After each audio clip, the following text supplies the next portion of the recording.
And certainly introducing Aladina is certainly a bit of a treat as well, because I first really knew of this gentleman when he stood up and accepted his award, his Supreme Award at the ADNZ Awards dinner last year. And certainly he gave a moving address, and the whole area of community and cultural kind of design and architecture really kind of struck a chord, I think, with the audience there. So for those of you who were there, you probably have some empathy with what I'm saying, but it was certainly a moving address, Aladina, and certainly it's a pleasure to be able to introduce you and what you're going to be talking about this afternoon, which I presume will be about your philosophies and certainly living in the cultural centre of New Zealand, I think, which again most of us would agree with, is Rotorua is becoming a special part of our country, and certainly the architecture is growing towards that as well. So without further ado, Aladina.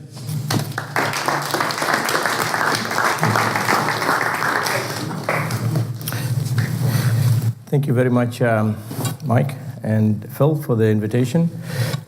It's a privilege when you get invited to talk to a bunch of colleagues who are doing day in, day out the same thing that you are doing.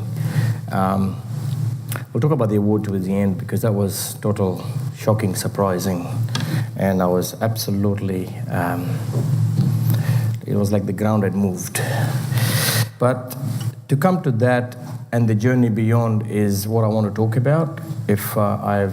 Yes, the philosophies and the work is part of it, but actually what makes an architect or a designer to actually do what he's doing day in, day out. My journey, I call it. So I'd like to say, if it gets too chatty in terms of talking and gets boring, so I'm going to apologize in advance. And I'll try and keep it a bit more interesting. This was prepared last night. Mostly I typed out, and then I said I'll just talk through it when you see the words. The pictures you're seeing is something I'm very fond of. I acquired it off the website when we started the company 5-6 years ago, and we said we want to make that on our site boards. When we go to the site and put up architect's board, then we want to have those kids holding the globe, so people can understand that's what we are about. And it is on our website as well in some places, and it was definitely there on our original website. It's something I've always believed that we are responsible, we, the designers, the building fraternity, are responsible for creating the building environment when we are in that environment doing the work. Therefore, we need to appreciate that we are actually responsible making the change for our kids, which most of you, I presume, you have, and those who haven't, you'll be looking forward to them. Something in the... So for those who don't know me, just in a minute you'll come to know where I come from and all that, because that's my journey. But a lot of work that we're doing at Up Architects is about community projects, and communities are not just Maori or my community. Community is a few people get together and they want to do something for the benefit of others. That's our community. Today we are in a design community, and Phil and Mike and lots of volunteers have put together their time to actually get us together to listen to a couple of good speakers well before me. I'm not anywhere to their standard, but I'm privileged to be here.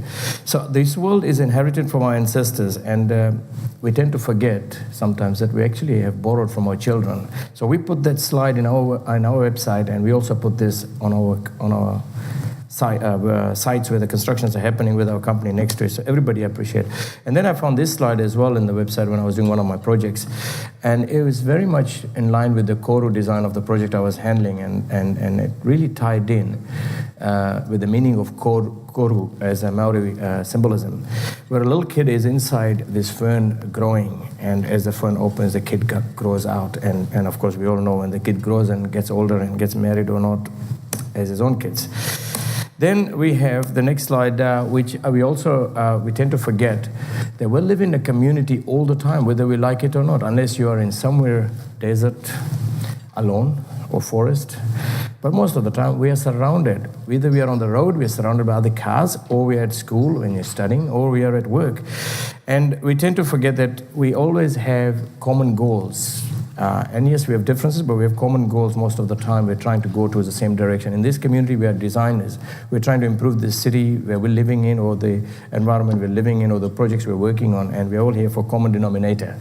Hence, this slide is also part of something I've always believed in. I brought a Maori waka with the Maori people taking the waka forward, and it's a Maori saying. It says, "Do not lift the pedal out of unison, or our canoe will never reach ashore." We use that, when I'm doing my Marae presentations to say, "Look, guys, this will be politics in community, whether we like it or not." Some people will disagree with the design idea that I give, but I'd like to believe that I'm only here to hold the steering wheel, but you guys, you're the ones who are going to push the pedal and put the petrol. So let's just keep working towards going forward.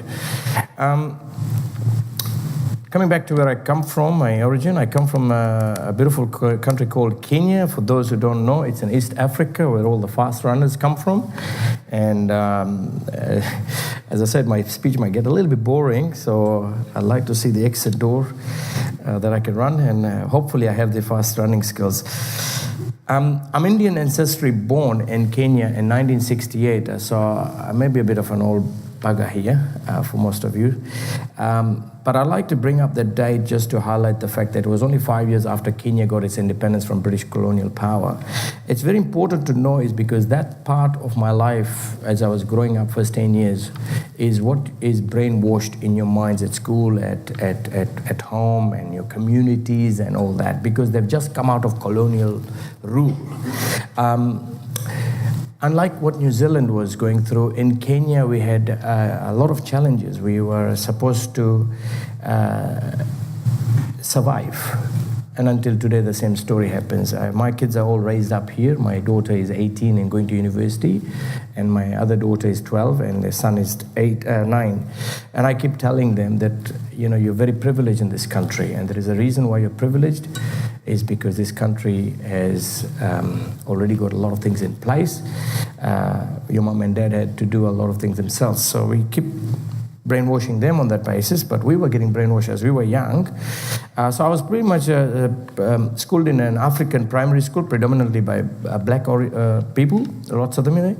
And I was raised in a family of 5 siblings. And in our culture, I'm Indian by origin, our culture, my mother always used to say that your kids are my wealth. And what that basically means is not like we give her money, but having more kids was just considered that you're wealthy and you'll be looked after as you grow older. And they'll always be there for you. So it's very cultural that when I'm growing up, whatever I'm doing, I'm always thinking, I'm going to have kids and I got to look after they're going to look after me, and that kind of thing continues. So back to when I was being raised as 5 siblings, my mom was a housewife, and my father worked as a clerk, and he never went to school. He dropped out when he was in primary school, year 2, he dropped out, so he was never educated. So he was working on a very small income, and with the big family that we were, we had to survive on a very tight budget.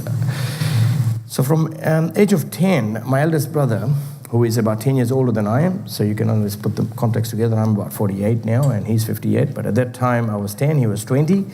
So he just turned adult, and he was already working, and he was earning, and he said, "Mate, you got to become an architect." And I go, what does that mean? And he showed me, is the man whose name is on that signboard, and he's the one who's a respected professional in the building industry. At least that became my dream. I didn't even know the meaning properly, but my name on one of those things, I don't mind. To become an architect or a professional in Kenya, you got to go through university. At least that's the straight path. And in Kenya, there's only one university called Nairobi University where you go and study architecture. So that's what I was told, that in Kenya, you must go through a national exam. I mean, for those who don't know, Kenya study system is very much similar to what British used to have. which is O levels and A levels. And that's the system I went through, which was a primary school, high school, which is O level, and upper high school, which is A level. At each of those levels, you actually sit for a national exam. If you do well, you'll go to a good school. If you don't do, your parents have to spend private fees and take you to the next level up. And by the time you reach A levels, if you don't get good grades, you don't get a placement at university. So, and simply put, it's the survival of the fittest, and I'd like to say that that slide probably represents the best, and I'd like to say the people who actually study and work hard and somehow survive are the big ones. Hopefully they'll eat up the small ones. Never mind. Do we have a pointer? No? Phil? No? Okay. Is this slide visible from where you are? Yeah. Okay. So on the top there is Kenyan population, and on the bottom there is New Zealand population, and you can see the word thousands here, just about, and the words millions here, and you can make up the rest. We have one university. In New Zealand, we've got about three universities and quite a few polytechnics that offer you pathway to architecture.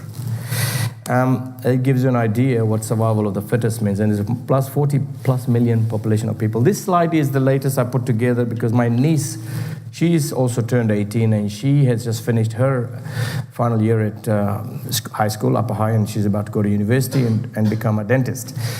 She excelled in the country. That's why she's in the newspaper. That's my brother holding the trophy with her. Our community that I grew up and is called Memon. Memon is part of the village that left India and came to Kenya in a dhow, which is called canoe in English. Basically, canoe is what you think is a small thing. In Kenya, when we say canoe or dhow, it's a big ship, timber one. It was in 1700s or 1800s, and they went on business trip to Kenya and decided to trade with the Arabs. Arabs used to rule the eastern central coast of Africa there at the time. If you go back to those centuries, Arabs used to rule quite a bit of part of the world. So they traded with the Arabs, and the Indians that moved there had just recently been converted to Islam because we were Hindus before. So they bought a piece of land, and they decided to raise their future families there, and they created a community center called Memon Villa, which was just a bit of a hall, function hall, and a kitchen and all that, outdoor kitchen. But today, if you went there, you'd see a high school that is the top high school in Kenya, where my niece is graduated from. We've got a hospital clinic, we've got a mosque, we've got primary school and nursery. Nursery school is where I went, and before going to other schools. So it's a very strong community of 10,000 people now, and a lot of us have left the country. Those who have left the country, we're still in touch with our community, and we provide the funds, donations, and all that to keep helping the community. And then the next thing, my dad and I had a chat, and he said, I said to him, Dad, I've never been out of your sight for more than a month. And here I'm going to a country that is so far away, and I won't be able to come for 5 years because that's what the degree and the scholarship is. So I tell you what, you guys need to organize and call me regularly because I can't afford it. And what if I miss home? What is your advice? And the old man here is very simple, always very simple. He says, mate, you just go to the mosque, and that's your home. So I got a first job as a CAD architect, drawing ceiling lines in CAD. Primarily, that was in about 94, by the way. Primarily, that title, CAD architect, felt so good because I was an architect. I was just a graduate. But he called me CAD architect on my title. And later became the company's CAD liaison because, you work in a big corporation, you're drawing ceiling lines, but you're bound to master something rather than just draw lines. So I started mastering the MicroStation software and started talking to the Australian branch and exchanging files. This we are talking in 94, and for those who know about technology at that time, it was only a handful of companies who were doing that. So I felt very privileged. And then I wasn't doing much of the design work because the boss was very clear that design was not for me because I didn't have what it took to be a design architect. So for those who are actually in the young career and you've survived 1.5 years of torture through your boss, can I say something? Listen to the previous speaker, what he says. Your life, your hours, your time is more precious than any boss out there. Get on with it. And I did at that time, so I'm glad I did, because I went to the next job, and the next job gave me redundancy in a few months. It was a beautiful job. I was working well. I was happy, but I got made redundant. So, yep, that's it. Most of us, we face in the building industry, we don't have enough projects, we have to let you go. Some stage in your life, 3 times they say an architect or architect staff normally go through that. I have already been through thrice, so I'm hoping I'm never going to go through that again. At least I cannot fire myself. So, what did I do after that? That was my first redundancy. See? This way. Go back here. There it is. So on redundancy, I went to Yellow Pages. We didn't have internet at the time. We didn't have iPhones and stuff. So I went to Yellow Pages and started looking up the architects with the word. We started with the first letter A and door to door. And I was willing to work for nothing. And this is, again, if you are necessarily wanting something to achieve something, some goal, and you know what you want, then you just go and get it. All right? There will be hardships. So I wasn't taxi driving there. I did taxi driving when I was working for Hitler, but not now. Now I was no longer taxi driving. My wife decided to get on the job wagon now. And so I was happy to work for nothing because my wife was bringing food. Anyway, it didn't take long because ADC Architects, and for those who don't know David Foster, he used to be a senior partner at Babbage until recently. He sold his ADC Architects business to Babbage and is now fully retired. And Matangi, up north, Marangi Bay, I think. He's always had a holiday home there, so that's where he's retired. But he was the best boss ever in architecture, ever born, that I've ever known. And for 6 years, our journey lasted together. And again, I would say, I'm probably the worst boss. I'm probably no better than the Hitler. But David taught me a lot, and that's what I'm hoping I can put those things in practice in my design and my wife is part of my business. She's always reminding me, is that what David taught you? Is that what you would do? Is that what David would do? And time again, because we are who we are, we're surrounded by who we are. And obviously I was taught and brought up by my childhood, which I shared with you, and then of course later on with 1.5 years of Hitler and then of 6 years of David. So there's always going to be part of me that's nasty. We all are human beings, we make mistakes, and then we have to quickly see that. That's what I don't want to do, that's what I want. But I was very privileged when I worked for David, and he gave me opportunity to work on design competitions, project management, detailing, and anything and everything that makes the project go. So it was either printing or whether it was designing. An architect was not a big or small person to do, or an architectural student or graduate at the time, and then eventually I got my registration. In 1996, I got my registration. So in mid-90s and late 90s, we did some significant work while I was at ADC Architects. It was a firm of 3 architects at the time, and about 4 other technicians. We were together, and as a team, nobody was up or down. We were one team, and we did some beautiful projects, included Tower Hill Apartments, number 1 Hobson Street, 11 Mount Street, student accommodation, railway building conversion, Spencer on Byron. Yep. You told me, that's our building. I didn't do that. My other colleague, Simon Holloway, was on it. But we did some fantastic stuff, and I'm just going to now flick through the pictures of the work I did when I was at ADC. So you're familiar, if you're familiar with that building there, and whenever I drive around, and the kids can never, put it this way, I never get tired telling the kids, they're sick of it now, but that's my design, that was my design, I worked on that one, okay. We do that because that's what we're going to leave behind. So this building here, it was designed in one afternoon, and what is it? It's just a simple accommodation, apartment accommodation. But look at the location. It's on top of the motorway. And some of you might say it's ugly. Some architects will say it's beautiful. But the fact of the matter, the client had a tight budget, and he wanted something quick, and he wanted to sell it away and move on. So we did that at the time when CAD was, or the software that we had at ADC was pretty 2D. So we used between the tools that we had, and we did it in one afternoon. Within a week, all the apartments were sold. That thing that you see here, I convinced the client that is City of Sails, so that's a boat in the top of the hill sailing away, and he loved it. But he didn't know that I was raised in Kenya amongst the Maasai. That's the Maasai shield. and I'm very proud to say now because it's already been built. That's Holy Cross Seminary. The irony of this building, I won in a design competition, that building for my boss, David Foster. It was the first project David gave me as a complete design, start from fresh. Aladina, you've done the mosque, you've done the research on mosque, why don't you do the church right across from it? Oh, okay. Right across from the mosque where I used to pray in Ponsonby is this project here. And it was a competition. We were given $2,000 to put whatever we needed to put in together to do the. And we were competing against church architects, as in people who designed churches at the time in Auckland. And the church was bringing the seminary from what is it called? Otago. And so. Now, how did we win it? So we made the presentation, and when we did the presentation, we said it's simple. We can design a church, and it can be beautiful cathedral from anywhere in the world you want. But how about we design a church that will blend with the residential units here? And if you can't use it, or whatever, the students are not coming or whatever, and you have to convert it, you convert it into apartments or housing, and you sell it.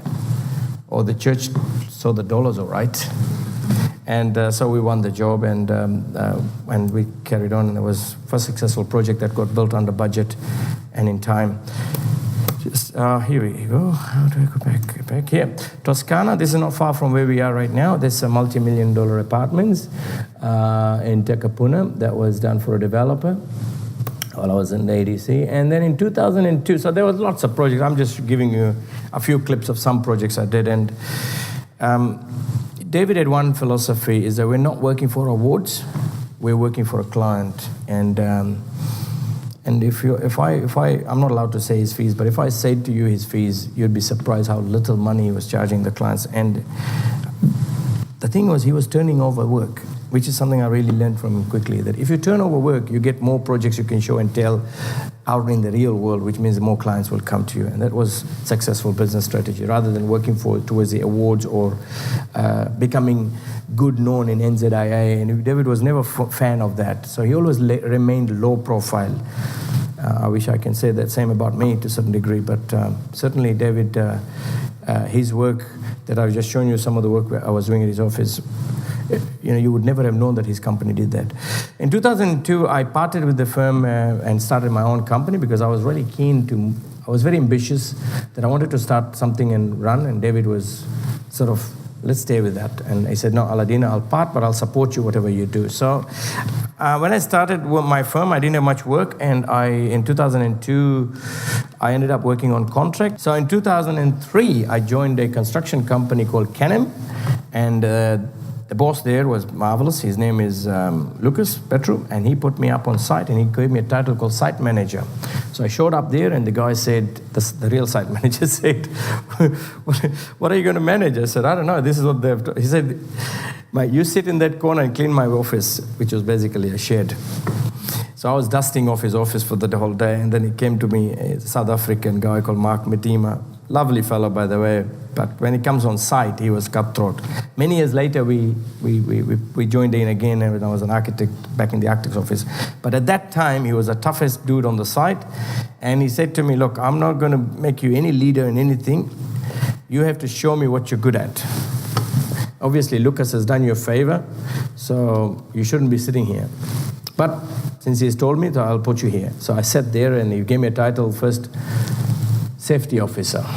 Oh, well, I started with that.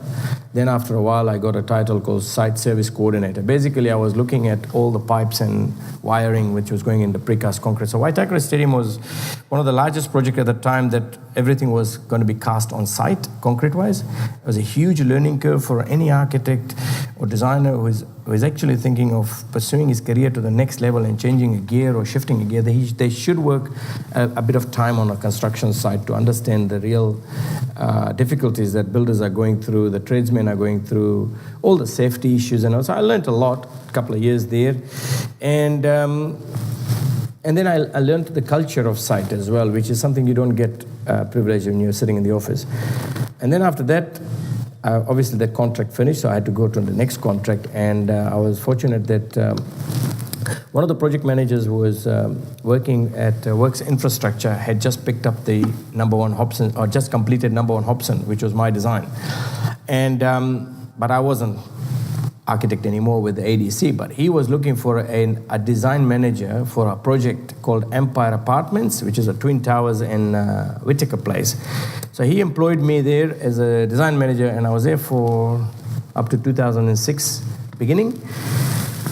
And this is Waitakere Trust Stadium. This is Empire Apartments. For those who don't know where that is, Whitaker Place is part of university accommodations. It was simple. The site managers on site were very arrogant. They were not listening to anybody, including design manager or engineers. And then, of course, we all got a rack up and said, would you do this if it was your own house? Probably. Everybody was rounded up with the big boss. The big boss at the time of work infrastructure, I forget his name, but he is the man who made warehouse come on the map and become on the public shareholding. So that's why Works Infrastructure had hired him. So he gave us a rack up. His second in charge gave us a rack up. And after that, the building stopped leaking. Everybody became serious and listened to design manager and the engineer on site. Until then, we used to get hard heads thrown at us. You can just imagine our condition when you're on site.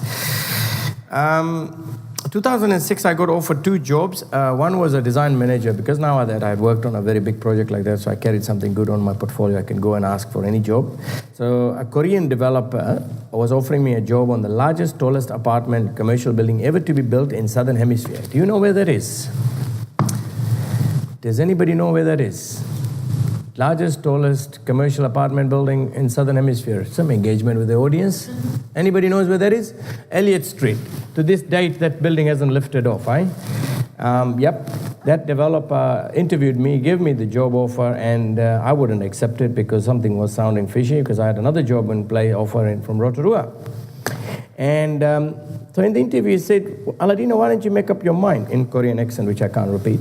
I said, well, I have this other offer from Rotorua. He said, well, David Foster has been designing this building, but we're not getting resource consent. How about if I told you I fired David and I've hired Gordon Mola, the man who has designed Sky City? I'm sorry, Gordon, but your name was enough for me to refuse that offer. And I went to Rotovegas. Because if a client can do that to an architect who has done so much work, and I know what respect I held for David, what is he going to do to me? I mean, not a client, a boss to be. So I said, no, that's enough for me to go to Rotovegas. Both were at same pay. So in Rotorua, we started doing some work for Skyline Sky City. What am I talking?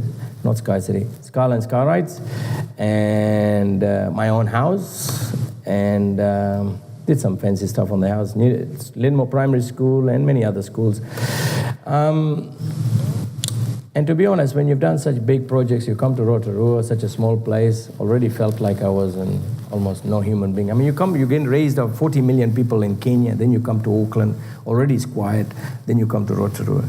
So, yes, you're raising kids, you're doing it for the kids, but, something was not right, something was not on. So after 1.5 years of 1 year and a bit I was in that firm, I talked to Peter Harrison. I said, mate, I need to move on, and it's not fair what you're paying me.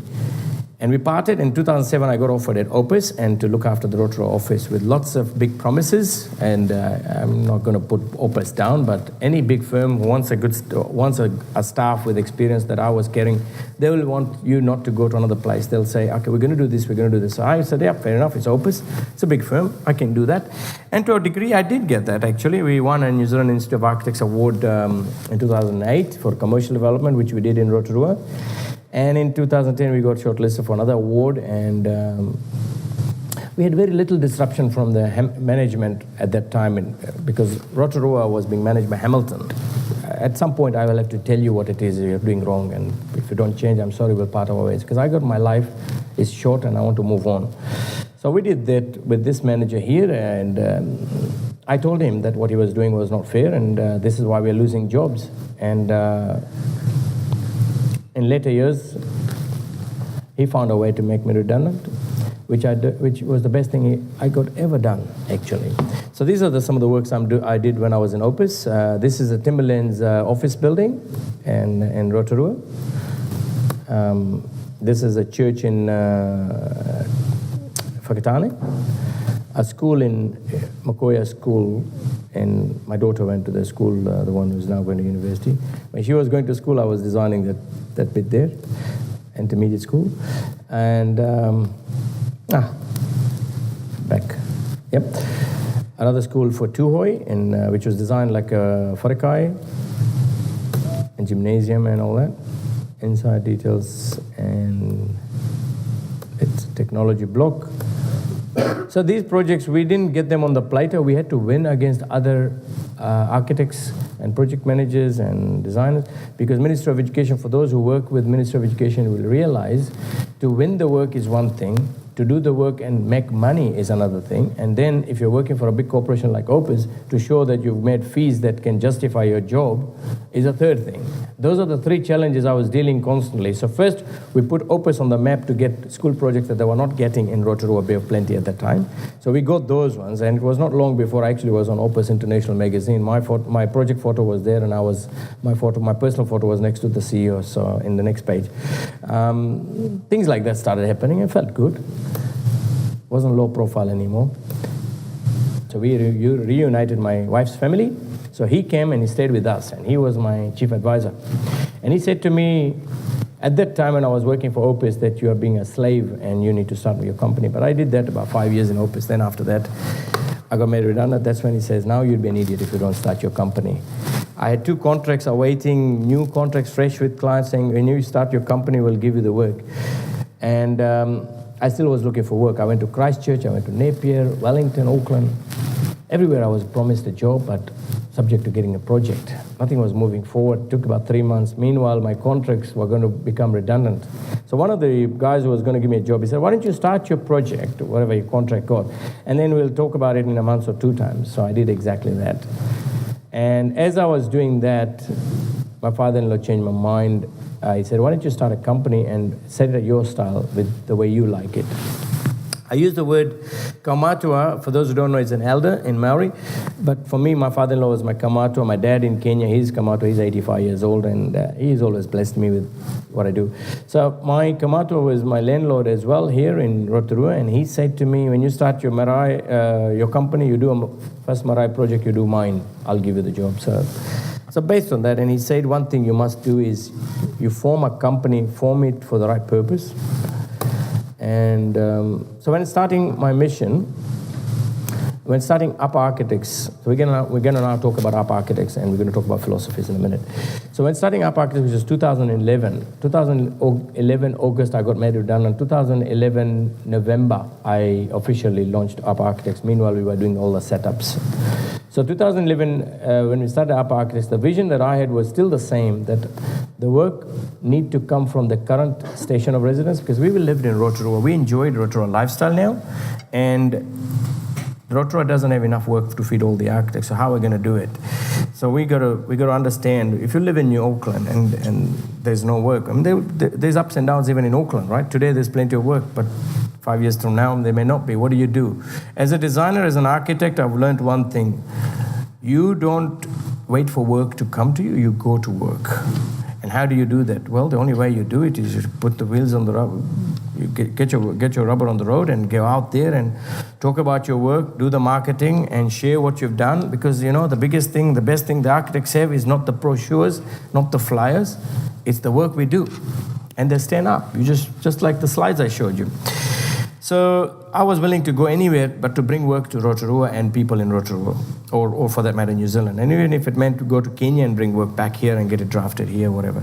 So work can be from any form, detail or grand design. So work for an architect or designer, it doesn't have to be just a new building. It could be anything, renovation, small, big, whatever. Never say never. We never say no to any work. Any client who walks in our office in Rotorua, we've set up an office like a shop now. At that time, my own house was set up open. On the gate, we had a board. It was open, welcome, because I couldn't afford rent. So when I started with $0 investment. I didn't go to the bank and pick up 20 grand loan. I started with $0. I had one thing. I wasn't even going to buy software. I went and got a transfer license from one of my friends who was giving away license. And I said to CAD people, can I do that? I said, yes, $100, I got a license. I started with that, and I had a computer. I started my CAD, and I soon learned SketchUp because I didn't know. When I was in Opus, everybody was doing 3D for me. I didn't have to do it. Now, I had to do it myself. I wasn't going to afford to hire anybody to do it. So yeah, the early beginnings at APA was practically with nothing, but at least there was lots of knowledge. We knew how and what client wanted. And I used the word, and I still do use the word we, and many times at the beginning I was told, how many people are you? I said, well, it depends what you mean. I mean, I've got about 10 draftsmen for me working for me. I wasn't lying, actually. My mate had 10 draftsmen. I was using his company for an occasion. So it's a business strategy. You don't want to show your client you're weak. You need to show posture. As long as you can fulfill the obligation and you're not lying. So I said we means it was me and my mate's company that I was going to give work to. And so APA as a philosophy is a Maori word. It stands for partnership. The three purpose meanings. One's a fold, one's a layer, and one's a spiritual being. That's what APA in Maori word means. Fold, we talk about being partnered with the client. Layer means we're layering with each consultant, and we actually have engaged architects, competing architects with us as well when we're working, including Opus, including Babbage, including other architects. We bring them on board to work with us. And spiritual being is something I've always truly believed who I am and what I do, and I want to enjoy that through and my work as well as my life. And it's just not me. All my clients, I try to tell them whether you like it or not, you're a spiritual being. And if it wasn't there, then if you're driving on the road against somebody who doesn't know against somebody who you don't know, the only thing that keeps you going is your faith and belief in the rules on the road that everybody's going to follow. That is spirituality itself. Number 3, you work hard. You work for satisfaction. So when I'm in work, sometimes like a zombie, and my wife will say that, you'll die like that. But if I die while working, I don't have a problem. That's what I live for.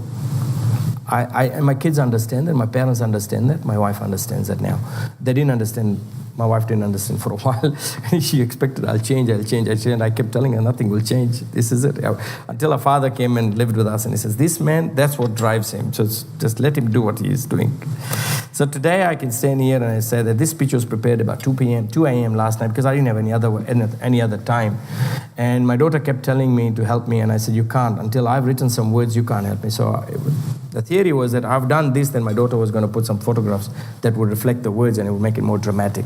But unfortunately, we didn't get around that because I had to drive in the morning, because I stuffed up my appointments. I thought NZIA conference was next week, but NZIA conference is this week. So we have 2 appointments here and there, and I'm making both. All right, number 4, work. So when you go to sleep, you know that you did your best. What drives you will drive others, and find common denominators. Now, this is very important because what drives me, I'm sure there is some common denominator amongst everybody here. I mean, I'm not exactly like you, but I'm sure there's something common. So if I need to relate to you, I need to find what is that ticks you, what is that common point that ticks both of us. And that is where I want to take our journey forward. So at best, these denominators will help in winning the work. So if I'm talking to the client, I want to find out a little bit more about them.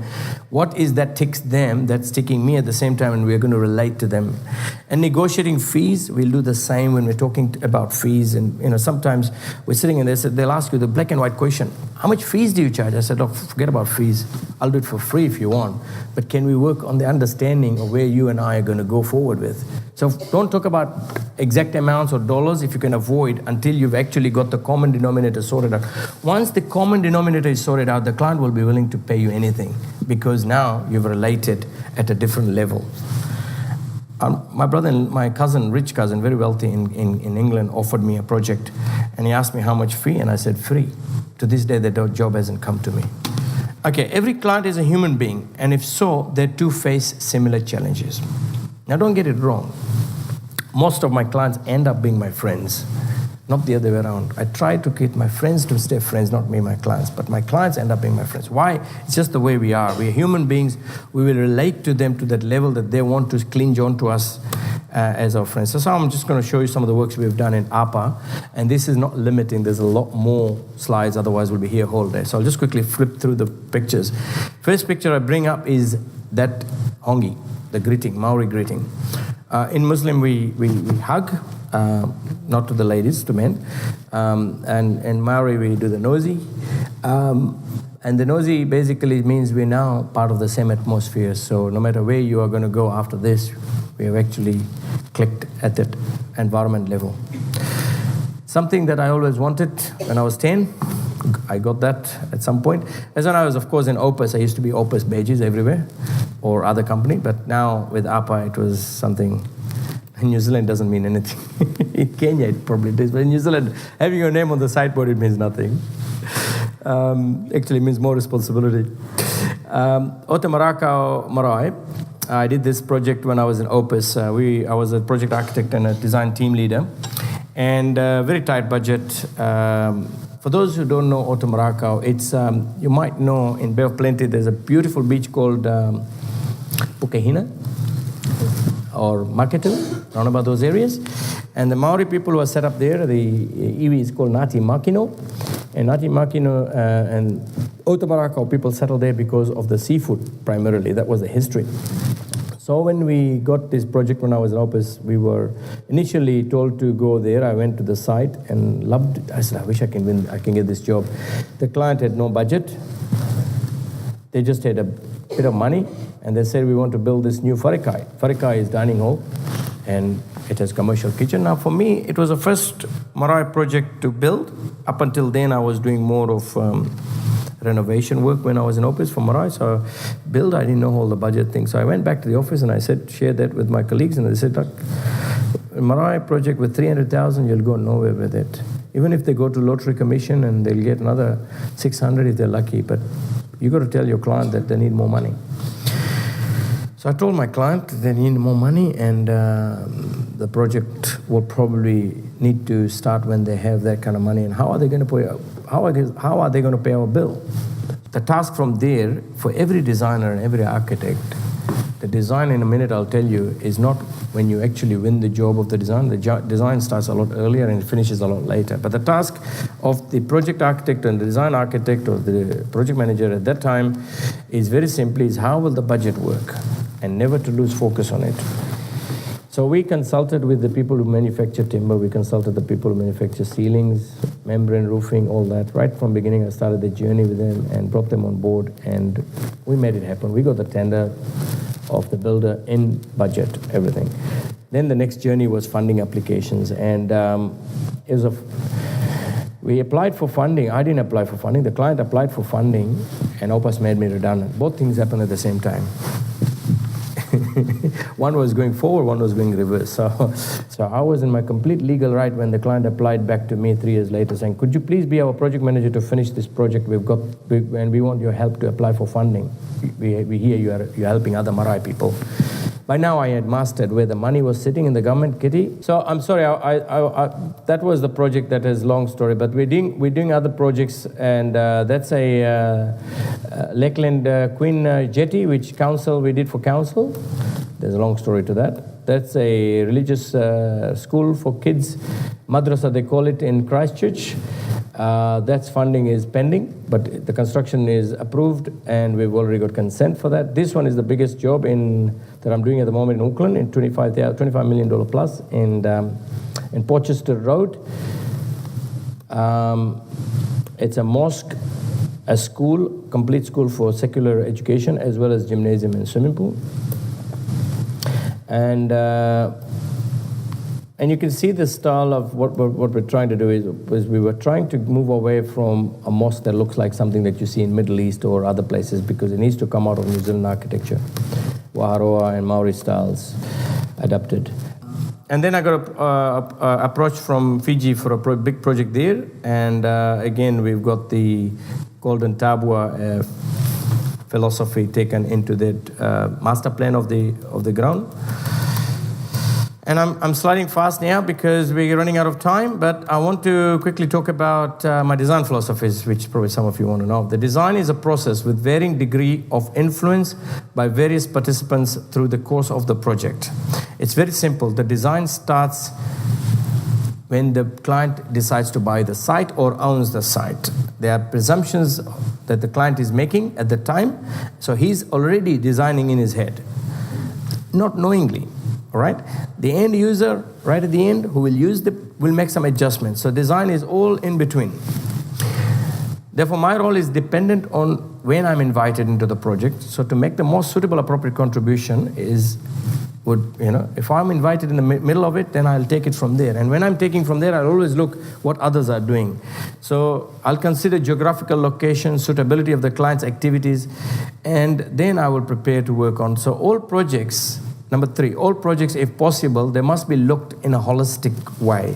Most of the time when we get project, we just want to say, oh, you've told me that, so I'll just look at that. No. What I'd like to do is I will always try and look at the whole big picture if possible. So if I was to design any space, I must ask what is driving my client, who is my client, who is paying, who is using, because they're both clients, where it is. So if it's a mosque on Ponsonby, it's very important that the church is as much as my client as the Muslim people. Why? Because I'm right on their face. So that question is very important. And then this will help me think and shape the architectural solution. And this is something that I've done since I was a kid.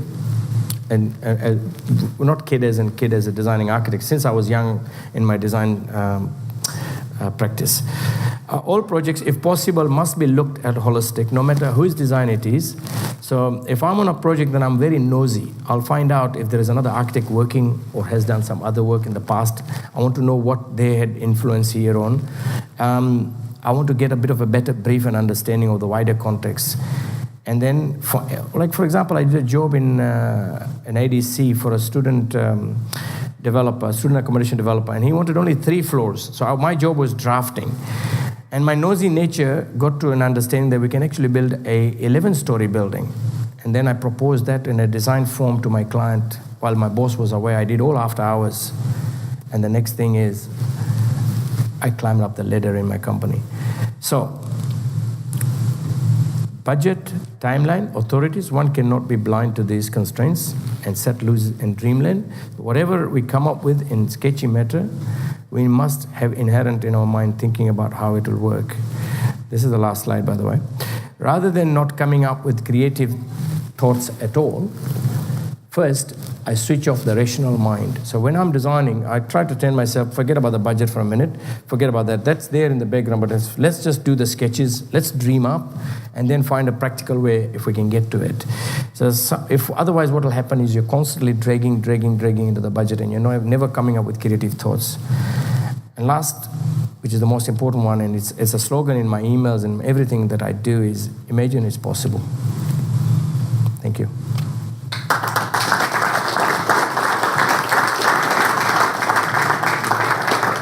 Very much. Good for you. Thank you. Thanks, Aladina, for that interesting talk.